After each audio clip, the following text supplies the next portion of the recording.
हम्म।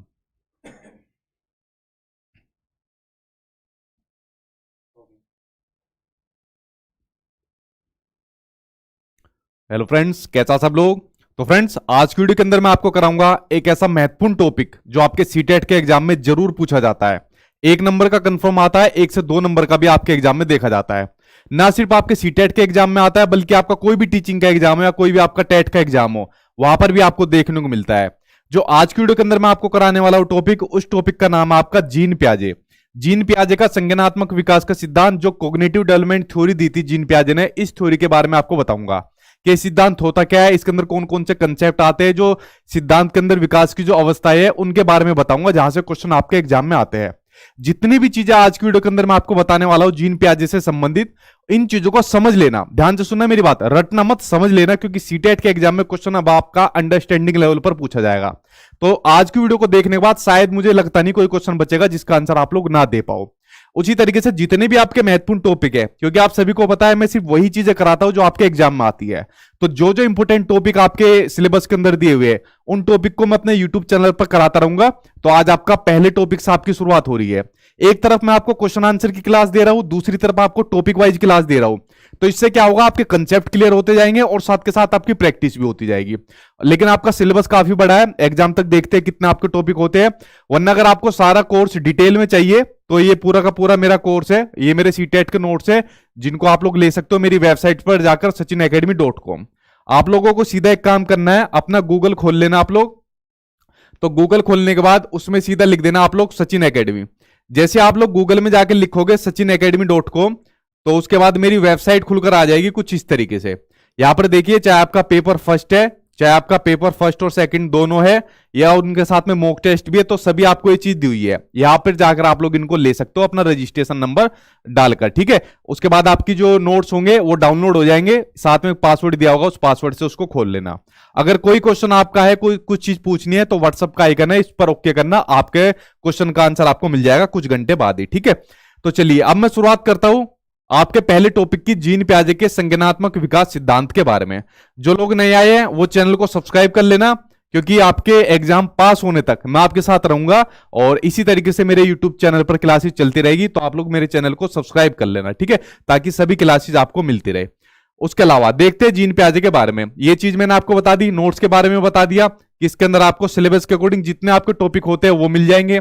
NCERT किताबों का निचोड़ आपको मिल जाएगा, 8 क्लास तक का कोई एनसीईआरटी आपको पढ़ने की जरूरत नहीं है। प्रीवियस ईयर क्वेश्चन पेपर लेने के लिए अलग से बुक लेने की जरूरत नहीं है, सभी प्रीवियस ईयर के क्वेश्चन पेपर इसके अंदर आपको मिल जाएंगे। नए टॉपिक इसके अंदर आपको मिल जाएंगे जो सीटेट में पिछली बार ऑनलाइन आए थे। मोस्टली नोट्स आपके बाइलिंगुअल है और आसान भाषा में, फोटो और ट्रिक के साथ है, ठीक है। जैसे जिनकी मैथ्स कमजोर है तो उनके लिए बड़े फायदेमंद है। चलिए देखते हैं अब जीन पियाजे के संज्ञानात्मक विकास सिद्धांत के बारे में, और चीजों को समझते जाना और उसके बाद प्रैक्टिस करना क्वेश्चन आंसर की, फिर देखना आप कितने इजीली तरीके से आंसर निकाल पाओगे। देखिए सबसे पहले बात करते हैं, जीन पियाजे ने दिया था संज्ञानात्मक विकास का सिद्धांत, यानी कि कॉग्निटिव डेवलपमेंट थ्योरी। अब आपके एग्जाम में सीटेट में ऐसा क्वेश्चन नहीं आता कि जीन पियाजे ने कौन सा सिद्धांत दिया है, कॉग्निटिव डेवलपमेंट थ्योरी के प्रतिपादक कौन थे, ऐसे क्वेश्चन आप आना हो गए बंद। अब क्वेश्चन इसमें आपको डिटेल में पूछा जाता है, अंडरस्टैंडिंग लेवल पर पूछे जाते हैं। वो कैसे पूछे जाते हैं अब मैं आपको बताता हूं, ठीक है। ये आप लोग देख सकते हो फोटो के माध्यम से, ये आपके जीन पियाजे है। अब देखिए सबसे पहली चीज है, जो जीन पियाजे थे वो स्विट्जरलैंड के मनोवैज्ञानिक है। जितनी भी चीजें मैंने डाली हुई है सब वो चीजें है जो आपके एग्जाम में पूछी जाती है, वरना कराने को मैं दुनिया भर की चीजें करा सकता हूं, लेकिन उनका कुछ फायदा नहीं है, ठीक है। तो जीन पियाजे जो है आपके कहा के मनोवैज्ञानिक है, स्विट्जरलैंड के मनोवैज्ञानिक है, खासकर टेट के एग्जाम में क्वेश्चन बहुत पूछा जाता है। उसके अलावा आपको यह जानना जरूरी है आगे बढ़ने से पहले, जो आपका संज्ञानात्मक विकास है आखिरकार होता क्या है, संज्ञानात्मक होता क्या है, कॉग्निटिव होता क्या है। देखिए संज्ञानात्मक का मतलब होता है, संज्ञान का मतलब होता है किसी चीज के बारे में जानना। किसी चीज के बारे में जानने को ही कॉग्निशन यानी कि संज्ञान कहते हैं। जैसा आप लोगों ने मान लीजिए सीटेट पढ़ने के लिए यूट्यूब पर आए, तो आपको अपने किसी दोस्त यार ने बताया होगा मेरे बारे में कि सचिन सर की जाकर वीडियो देखिए, या उसके अलावा आप लोग यूट्यूब पर सर्च कर रहे होंगे तो मैं साइड में मेरी वीडियो मिल गई होगी तो आपको मैं मिल गया। तो जब किसी चीज के बारे में जाना जाता है वही होता है संज्ञान होता है, और जैसे जैसे जानना शुरू कर देता है आदमी उसका कोग्निटिव डेवलपमेंट होता रहता है।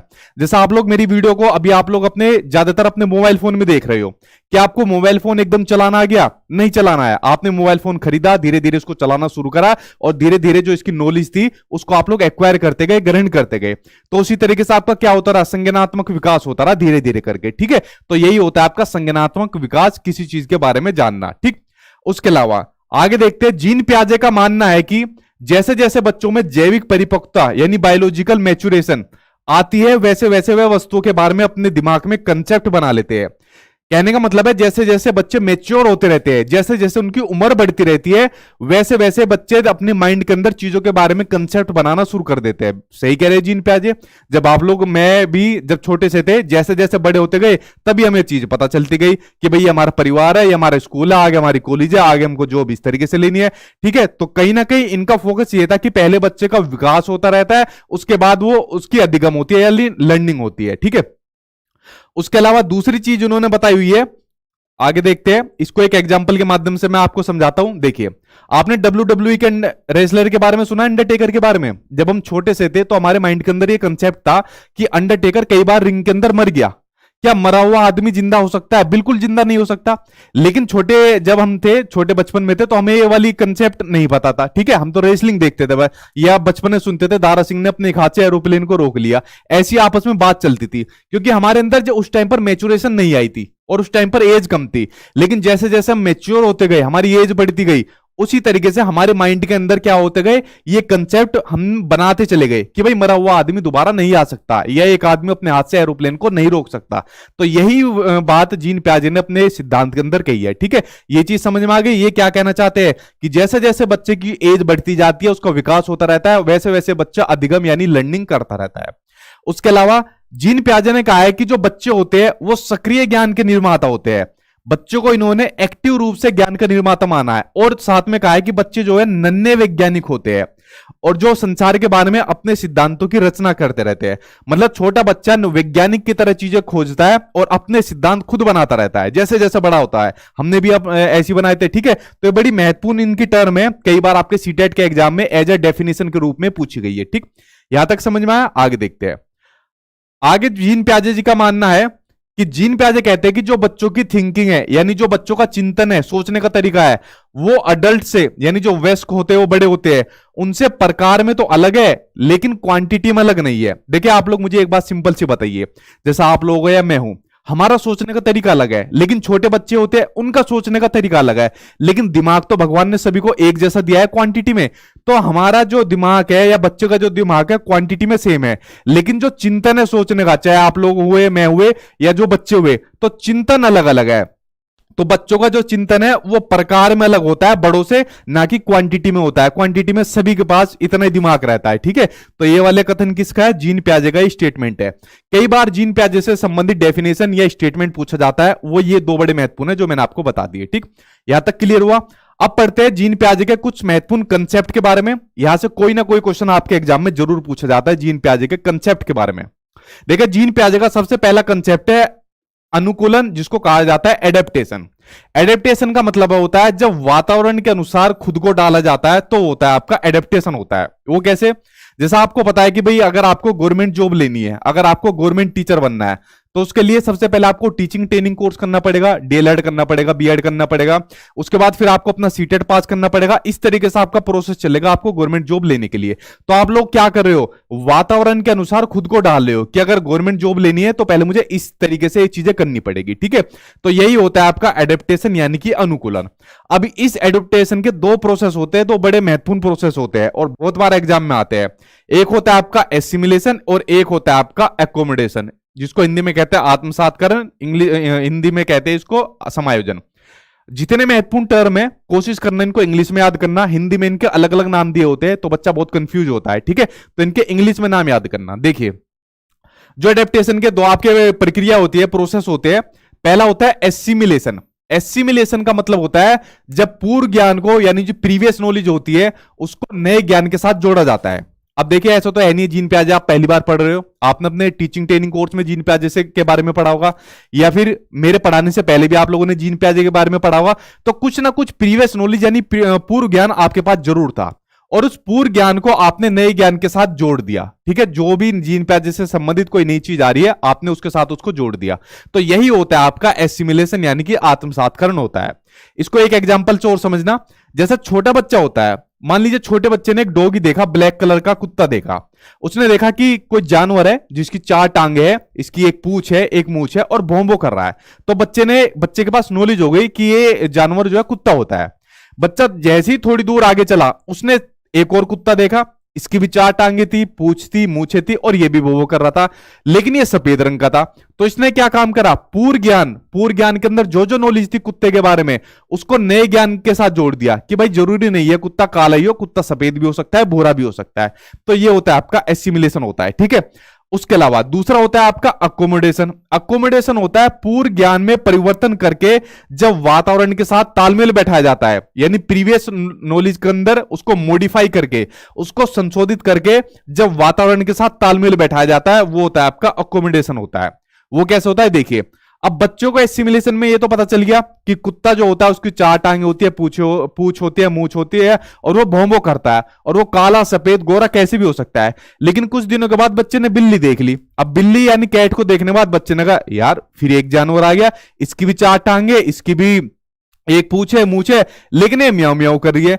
तो इसने क्या बैठाया, इसने अपनी पूर्व ज्ञान में परिवर्तन करा, उसको मॉडिफाई करा, उसको संशोधित करा कि भाई जरूरी नहीं है 4 टांगे वाला पूंछ वाला कुत्ता ही होगा, वो बिल्ली भी हो सकती है, वो आपका चीता भी हो सकता है, कुछ भी हो सकता है। ठीक है, तो ये होता है आपका एकोमोडेशन होता है। तो 2 प्रोसेस को आप लोग समझ गए, एसिमिलेशन और अकोमोडेशन को, ये दोनों आपके एडेप्टेशन के आपके प्रोसेस होते हैं। ठीक है, चलिए देखते हैं अब आगे बात करते हैं इक्विलिब्रेशन की। इक्विलिब्रेशन जो होता है इसको सिंपल सा ये समझना, जो आपके दोनों प्रोसेस होते हैं ना, एसिमिलेशन और आपका एकोमोडेशन, इनके बीच में संतुलन बनाने का काम करता है, यानी कि बैलेंस बनाने का काम करता है आपका इक्विलिब्रेशन।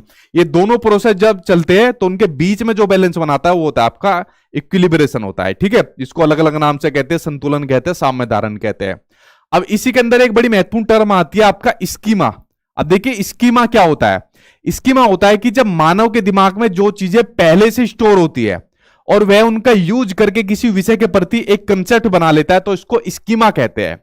भाई आप लोग देखिए, जब आप लोगों को आपके दोस्त यार ने बताया होगा या यूट्यूब पर किसी ने बताया होगा कि सचिन सर की वीडियो देखिए, तो आपके दिमाग में पहले से चीजें स्टोर थी कि भाई यूट्यूब पर कोई सचिन सर है, वो पढ़ाते हैं और टीचिंग एग्जाम की तैयारी करते हैं, तो आपके दिमाग में पहले से चीज स्टोर थी।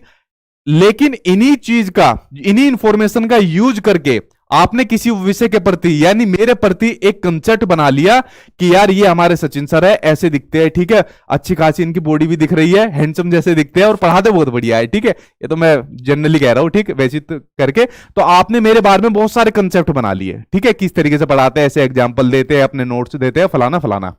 तो देखिए जो चीज नॉलेज आपके पास पहले से पता थी आप लोगों को मेरे बारे में, उसी का यूज करके आपने मेरे प्रति एक कंसेप्ट बना लिया, तो यही होता है स्कीमा होता है।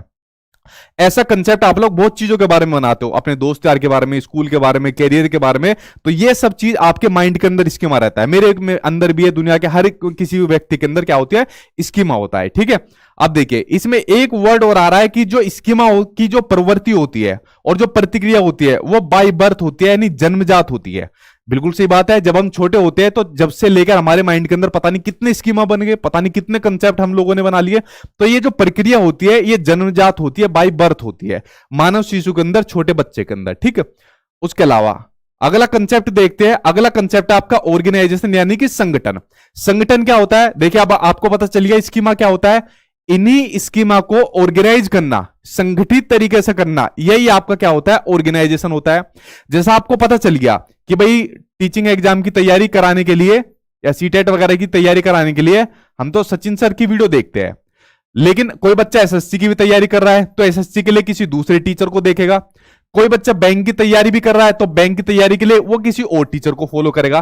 तो आपने क्या काम करा, आपके माइंड के अंदर जो जो स्कीम आते हैं टीचर के प्रति, आपने उनको क्या काम कर दिया, ऑर्गेनाइज कर दिया कि यार सीटेट के लिए हम सचिन सर की वीडियो देखेंगे, इनसे पढ़ेंगे, एसएससी के लिए इन टीचर से पढ़ेंगे, बैंक के लिए इन टीचर से पढ़ेंगे।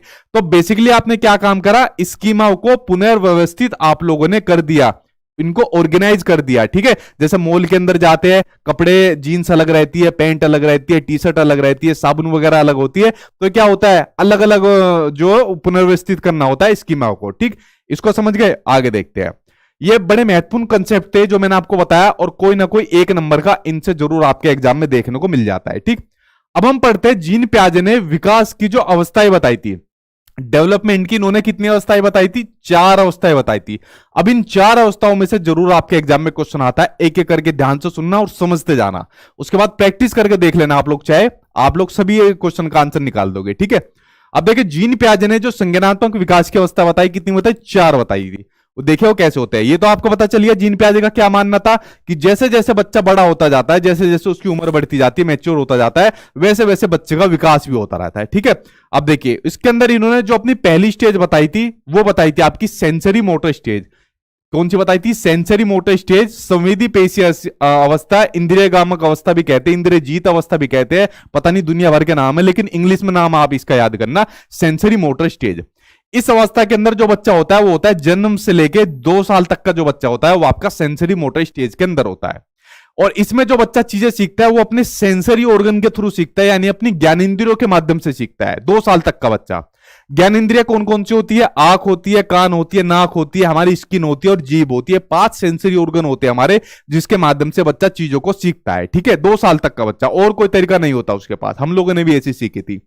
उसके अलावा इसी अवस्था के अंदर एक बड़ा महत्वपूर्ण कंसेप्ट आपका पूछा जाता है और बहुत बार पेपर में आता है, ऑब्जेक्ट परमानेंस, यानी वस्तु स्थायित्व है। और क्वेश्चन ये पूछा जाता है ऑब्जेक्ट परमानेंस का कंसेप्ट किस अवस्था के अंदर बच्चा ढूंढ लेता है। ठीक है, तो आपकी जो सेंसरी मोटर स्टेज है उसके अंदर आपका वस्तु स्थायित्व का गुण बच्चे के अंदर आ जाता है। वस्तु स्थायित्व का गुण मतलब जब बच्चा अपने दिमाग में वस्तुओं की छाप बनाना शुरू कर देता है, जिससे वह छिपी हुई वस्तुओं को भी ढूंढ लेता है, तो ये होता है ऑब्जेक्ट परमानेंस। इसमें क्या होता है, बच्चा अपने सेंसरी ऑर्गन का यूज करता है, जो 5 सेंसरी ऑर्गन है। आप लोग एक तरीका अपना के देख लेना, कोई मोबाइल फोन ले लेना और बच्चा मान लीजिए उससे खेल रहा है या बच्चों को पता है, उसको छिपा देना तकिए के पीछे, बच्चा उसको ढूंढ लेगा। ठीक है, अपने सेंसरी ऑर्गन के थ्रू। अगर आप लोगों के पास कोई चाबी है, घर की चाबी है, बाइक की, गाड़ी की चाबी है, उसको आपने आज कहीं पर रख दिया, बच्चे के सामने रख दिया, कल आप लोग भूल सकते हो, बच्चा उसको नहीं भूल सकता, बच्चा बता देगा इशारे से कि यहां पर चाबी है। ठीक है, तो बच्चा जितनी भी चीजें सीखता है अपने सेंसरी ऑर्गन के माध्यम से सीखता है, और जो वस्तु स्थायित्व का गुण होता है, ऑब्जेक्ट परमानेंस का गुण है, वो बच्चे का अंदर इस स्टेज के अंदर आ जाता है। ठीक है, ये बड़ा महत्वपूर्ण कंसेप्ट है जो आपका इस स्टेज के अंदर होता है। उसके अलावा दूसरी स्टेज हो जाती है आपकी प्री ऑपरेशनल स्टेज, जिसको कहा जाता है पूर्व संक्रियात्मक अवस्था। अब बच्चा हो गया 2 साल से लेकर 7 साल तक का बच्चा हो गया, जो बच्चे की उम्र है वो 2 साल से लेकर 7 साल तक की है। देखिए जैसे कि इस स्टेज का नाम है कि पूर्व संक्रियात्मक अवस्था, यानी कि क्रिया करने से पहले की जो अवस्था होती है वो होती है आपकी प्री ऑपरेशनल स्टेज। इस स्टेज के अंदर बच्चा क्या होता है, जो भी चीज उसके सामने आएगी वो उसको देख भी लेगा, समझ भी लेगा, लेकिन कोई रिस्पॉन्स या क्रिया नहीं कर पाएगा। इसलिए इसको कहा जाता है पूर्व संक्रियात्मक अवस्था, यानी कि क्रिया करने से जो पहले की अवस्था होती है। अब देखिए इसके अंदर बड़े महत्वपूर्ण कंसेप्ट आपके आते हैं, उनको समझना जरूरी है। ये पहला आ गया आपका सिंबल से जुड़ा हुआ। जो पिछली बार सीटेट का ऑनलाइन एग्जाम हुआ है उसमें कई बार क्वेश्चन आपके सिंबल से पूछा गया था, वरना इससे पहले जितनी बार भी सीटेट हुआ है मेरे ख्याल से 1-2 बार ही आया है, वरना पिछली बार ऑनलाइन में हद कर दी थी कि जो सिंबल्स प्रतीकों का विकास है किस अवस्था के अंदर हो जाता है।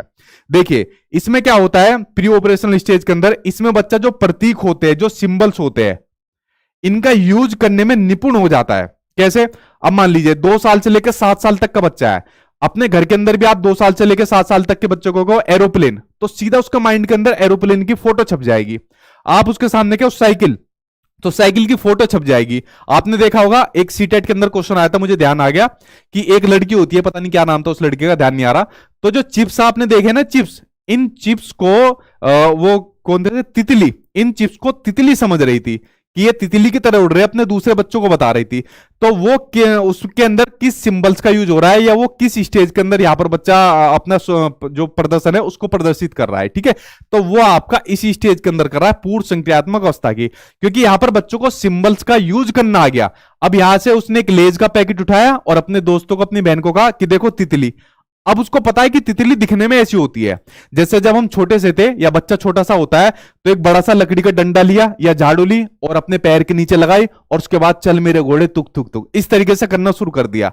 अब बच्चे को पता है जो लकड़ी का डंडा हमने लिया है, झाड़ू ली है, ये इसको हमने घोड़ा समझ लिया, यानी बच्चे के माइंड में घोड़े का सिंबल्स पता था, घोड़े के प्रतीक के बारे में पता था, घोड़ा कैसा होता है, और फिर उसको चलाना हमने शुरू कर दिया, ठीक है। तो जो सिंबल्स की जो नॉलेज होती है वो बच्चों को प्री ऑपरेशनल स्टेज के अंदर आ जाती है, यानी अपने माइंड के अंदर बच्चा सिंबल्स का यूज करना सीख जाता है। बड़ा महत्वपूर्ण क्वेश्चन है, आपके पिछली बार सीटेट में ऑनलाइन में लगभग कई शिफ्ट में पूछा गया था, ठीक।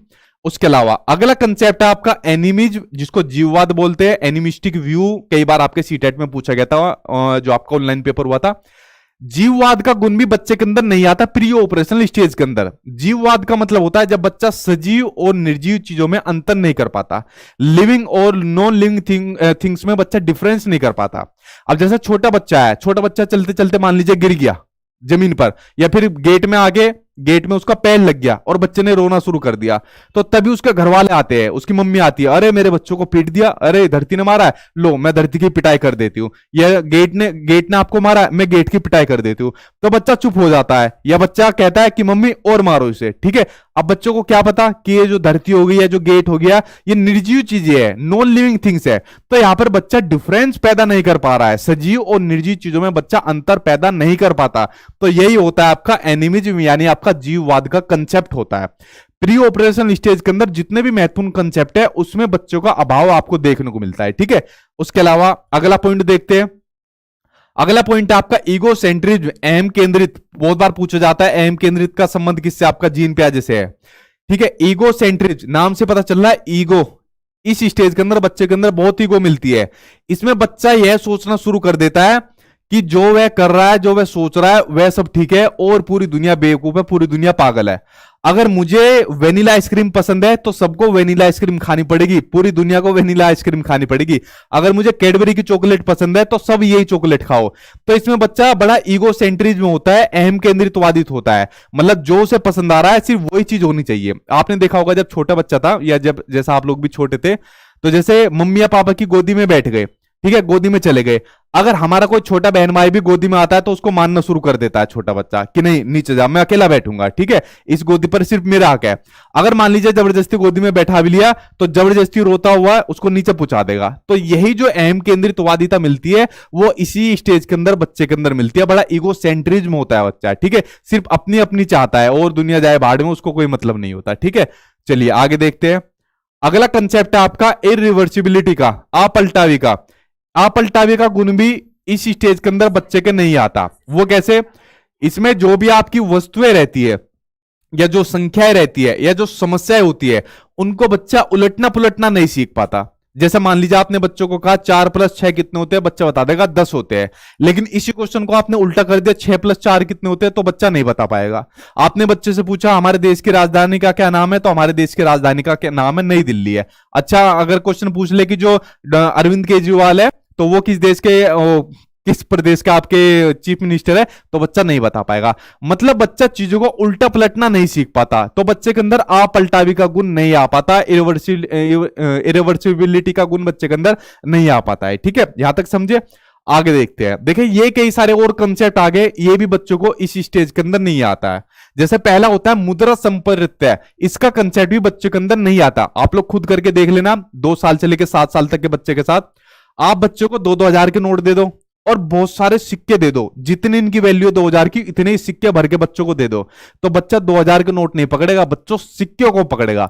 ध्यान से सुनना मेरी बात को, जो चीज बच्चों को बड़ी दिखती है बच्चा उसी को पकड़ेगा। उसे मतलब नहीं है कि उसकी वैल्यू कम है, बच्चा जो चीज दिखने में आकार में बड़ी लगेगी उसी को बच्चा पकड़ेगा। इन नोट को बच्चा फाड़ भी देगा, ठीक है, क्योंकि उसको वैल्यू नहीं पता कि 2000 की कितनी वैल्यू है या इतने नोट की क्या वैल्यू होती है, ठीक है। तो ये जो मुद्रा संप्रत्यय का जो कंसेप्ट है ये भी बच्चों को इस स्टेज के अंदर नहीं आता, ठीक है। इसकी वैल्यू तो आप लोगों को पता है, 2-2 हजार रुपए की, 10-10 हजारों की, हम लोगों को पता है इसकी वैल्यू। उसके अलावा जो डिस्टेंस होता है, दूरी होती है, या वेट होता है, या हाइट होती है, इसकी योग्यता के कंसेप्ट भी बच्चों को नहीं आते हैं।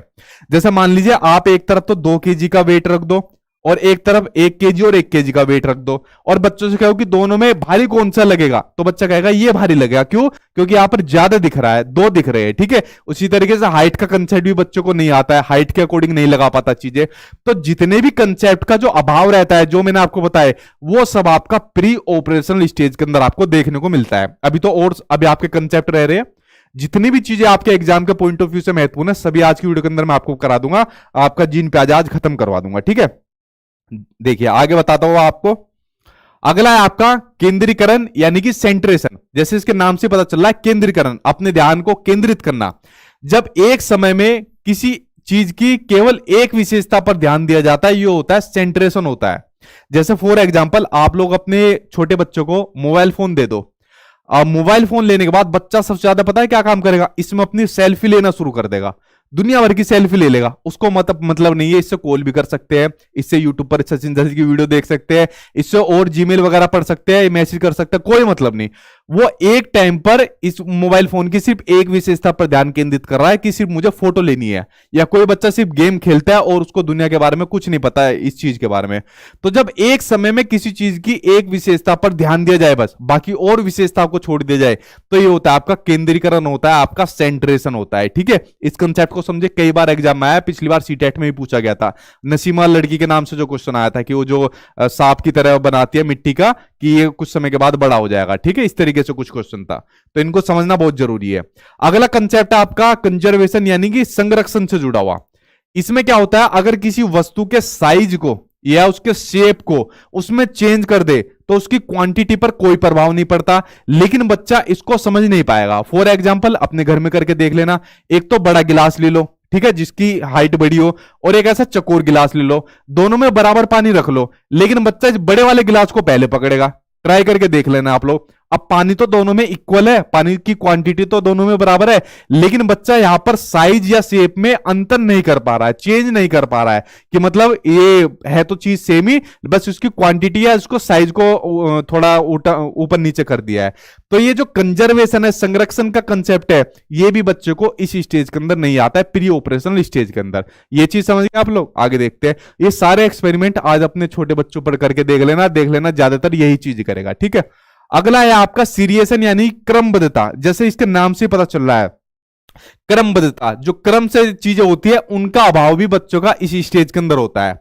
इसमें बच्चा वस्तुओं या जो भी तथ्य होते हैं उनके आकार में रखना उनको नहीं सीख पाता। जैसा आप लोग देख रहे हो, ये छोटी बच्ची है, ये तो इनको शेप में रख रही है, एक आकार में रख रही है, एक सीरियल से रख रही है। सबसे पहले बड़ा लिया, फिर उससे छोटा, उससे छोटा, उससे छोटा, उससे छोटा, इस तरीके से इनको सीरियल में रख रही है।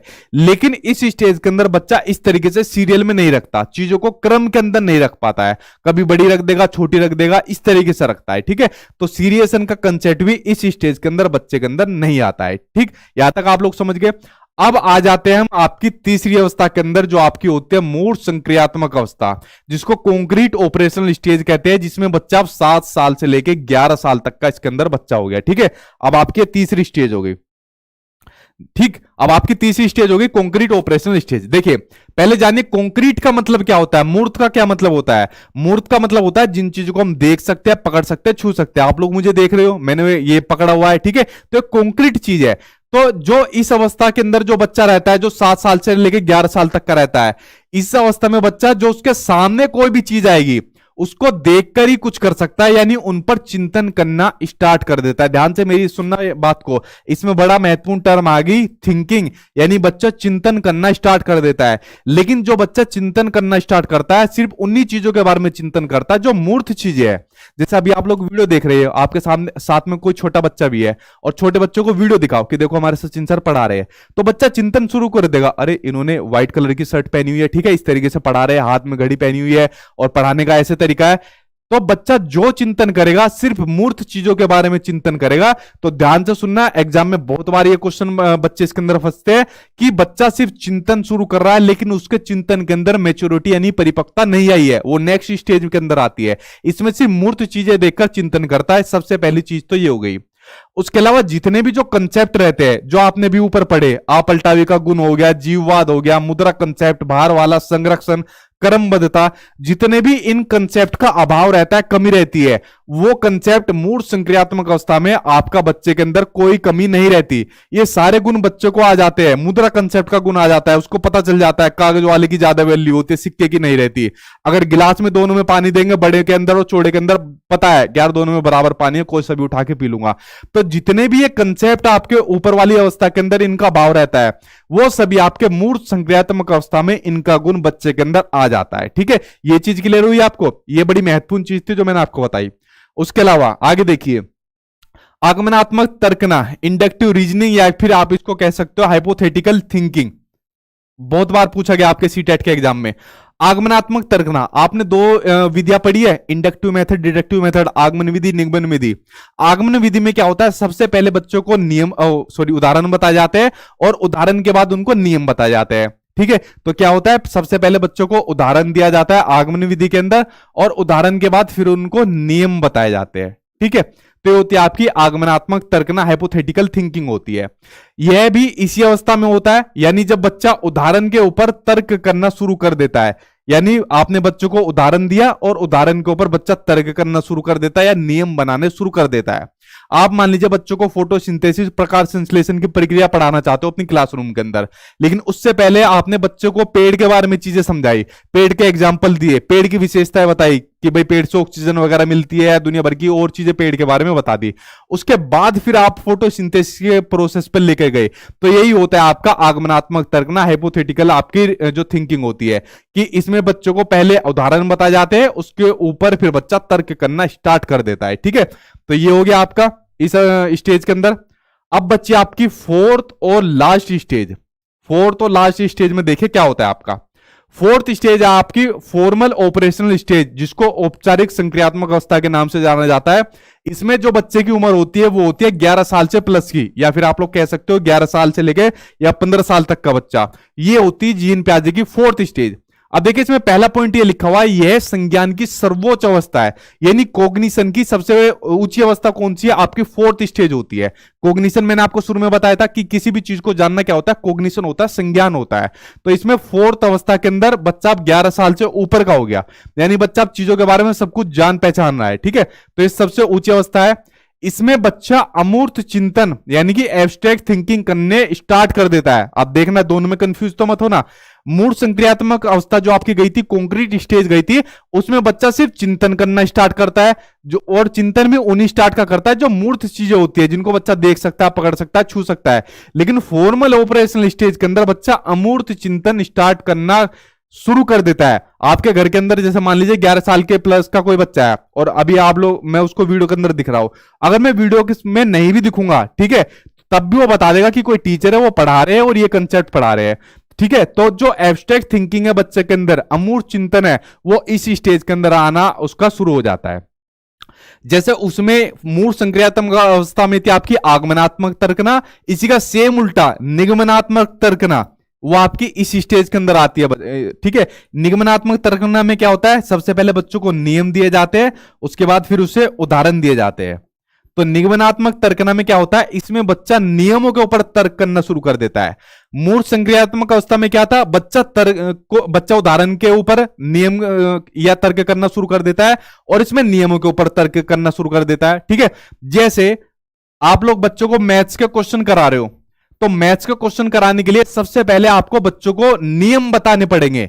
नियम बताने के बाद फिर आपको उसका एग्जाम्पल यानी कि उसका उदाहरण आपको देना पड़ेगा मैथ्स के अंदर। अब मान लीजिए मैथ्स के अंदर आप बच्चों को कोई भी क्वेश्चन सोल्व करा रहे हो, रेक्टेंगल का सोल्व करा रहे हो, और उसका फॉर्मूला बच्चों को नहीं आता, उसका नियम बच्चों को नहीं आता, क्या उसको सोल्व कर पाएगा? दुनिया भर के एग्जाम्पल आप दे दो, नहीं कर पाएगा। तो निगमनात्मक तर्कना में पहले बच्चों को नियम बताया जाता है, उस नियम के ऊपर बच्चा फिर तर्क करने लग जाता है। ठीक है, तो ये समझ गए दोनों के अंदर डिफरेंस। आगे देखते हैं। अब जीन प्याजे की जो चारों अवस्थाएं थी वो मैंने आपको बता दिया। जो क्वेश्चन आपके एग्जाम में आता है वो इन्हीं में से आता है, जो जो चीज मैंने आपको बताई थी, बस इनको समझ लेना। ठीक है, इनके बाहर आपके एग्जाम में क्वेश्चन नहीं आएगा। उसके अलावा कभी कभी आपके एग्जाम में क्वेश्चन आता है जीन प्याजे के सिद्धांत की जो आलोचना है, जो क्रिटिसाइज इसको किया था। अब काफी आलोचना इसके अंदर देखने को मिली थी। इसका मैंने एक्सपेरिमेंट भी नहीं बताया था आपको, क्योंकि एग्जाम में नहीं आता आपको। मैं सिर्फ आपको एग्जाम में वो चीज बता रहा हूँ, अभी क्लास में वो बता रहा हूँ जो आपके एग्जाम में आती है। वरना फिर मैं आपको जीन पियाजे का एक्सपेरिमेंट बताता कि कंजर्वेशन के अंदर कैसे कैसे उन्होंने अपने बच्चों के ऊपर एक्सपेरिमेंट करा था, तो क्या उससे रिजल्ट निकले थे, फिर किन किन मनोवैज्ञानिक ने इनके सिद्धांत की आलोचना करी थी, वो सब हो जाता बहुत डिटेल का काम। बट सीटेट में इतना पढ़ने की जरूरत नहीं है, जितना मैंने आपको बता दिया इससे बाहर नहीं आएगी आपकी चीजें। जैसे इस सिद्धांत की आलोचना आपके एग्जाम में पूछी गई थी, वो आपको बताता हूं जो सीटेट में आती है। पहली आलोचना तो ये हुई थी कि पियाजे ने मानसिक विकास के जो चरण बताए थे, जो चारों स्टेज बताई थी मानसिक विकास के, sensory motor, pre operational, concrete और फॉर्मल ऑपरेशनल स्टेज, ये जो चारों चरण बताए हैं इनको अपरिवर्तनशील बताया है। इन्होंने कहा ये 4 चरणों के अंदर कुछ भी चेंज नहीं हो सकता। क्या आप इस बात से सहमत है? मैं बिल्कुल सहमत नहीं हूं। उनके अंदर चेंज हो सकता है, ठीक है, लेकिन अगर बच्चों को अच्छा वातावरण दिया जाए, अच्छा एनवायरमेंट दिया जाए, तो वह अपनी अवस्था की क्षमता से अधिक सीख सकता है। बिल्कुल सही बात है। जीन पियाजे ने तो कह दिया भाई मेरी स्टेज के अंदर जो जो मैंने चीज बता रखी है, जो जो मैंने अवस्थाएं बता रखी है, वो पत्थर की लकीर हो गई, ठीक है, वो अपरिवर्तनशील है, उसके अंदर चेंज नहीं हो सकता।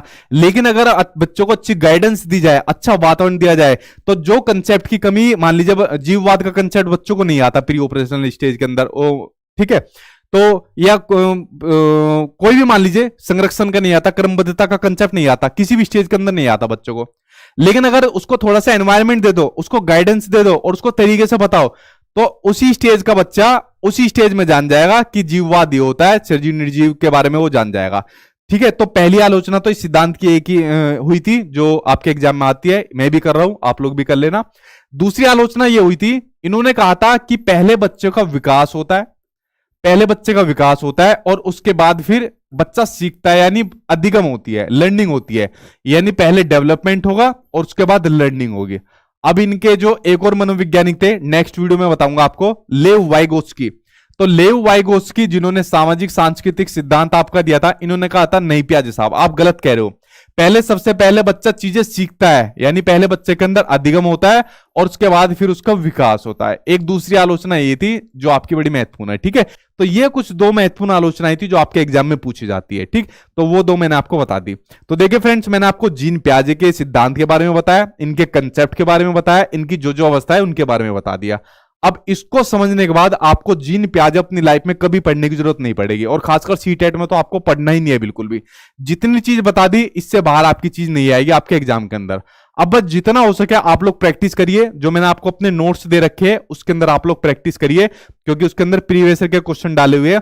खासकर जो ऑनलाइन पेपर में जो पूछे गए थे ना, उनको ज्यादा प्रैक्टिस करना, क्योंकि उन क्वेश्चन का लेवल बहुत अच्छा है पूछने का, अंडरस्टैंडिंग लेवल पर पूछे गए थे वो, ठीक है। तो नोट्स के अंदर जितने क्वेश्चन दे रखे हैं अब उनको प्रैक्टिस करिए। तो आज ये आपका जो टॉपिक नंबर 1 था, जीन पियाजे की जो थ्योरी थी, वो मैंने कंप्लीट करा दी। इसी तरीके से और भी टॉपिक आपको मैं अपने YouTube चैनल पर कराता रहूंगा। साथ के साथ क्वेश्चन आंसर की भी क्लास चल रही है, और आपको मैंने बुक से बचाव करने के लिए बेस्ट नोट्स आपको बना के दे दिए। इतनी चीजें कर लेना, अगर फिर भी आपका एक बहुत अच्छा स्कोर ना मिले तो आप लोग मुझे बता देना, ठीक है। पास को तो भूल जाओ, पास तो कोई बच्चा नहीं फेल होगा बिल्कुल भी, इतना मैं आपको भरोसा दिलाता हूं अगर आपने चीजों का इंप्लीमेंट करा। अब आपने जीन पियाजे का सिद्धांत पढ़ा, इसकी थोड़ी सी प्रैक्टिस करिए, और प्रैक्टिस करने के बाद फिर इसके आप लोग दूसरे टॉपिक को पढ़िए, ठीक है। तो इस तरीके से आपके कंसेप्ट सारे क्लियर होते चले जाएंगे। चलिए फ्रेंड्स, आज की वीडियो में इतना ही था। कुछ क्वेश्चन हो आपका पूछ लेना, नेक्स्ट क्लास जल्दी आपको देखने को मिलेगी। अगर वीडियो पसंद आई हो तो इसको लाइक कर देना, शेयर कर देना दोस्त यारों के पास, और चैनल को सब्सक्राइब कर लेना जो लोग नए जुड़े हो, क्योंकि आपके एग्जाम तक आपकी क्लास में लेकर चलूंगा। और कुछ पूछिए क्या क्वेश्चन है आपका, फिर उसके बाद मैं वीडियो को स्टॉप कर देता हूं। कल मिलूंगा फिर 8 बजे किसी दूसरे के साथ, ठीक। सर मुझे नहीं खुला है, उसको आप डाउनलोड करिए, डाउनलोड करने के बाद साथ में एक पासवर्ड मिला होगा उससे ओपन करिए, वरना साथ में व्हाट्सएप का आपको आइकन दिया हुआ है, उस पर मैसेज कर दीजिए, कुछ घंटे बाद आपको रिप्लाई मिल जाएगा, ठीक है जी। जीन पियाजे बता दिया, आज खत्म है आपका, ठीक है।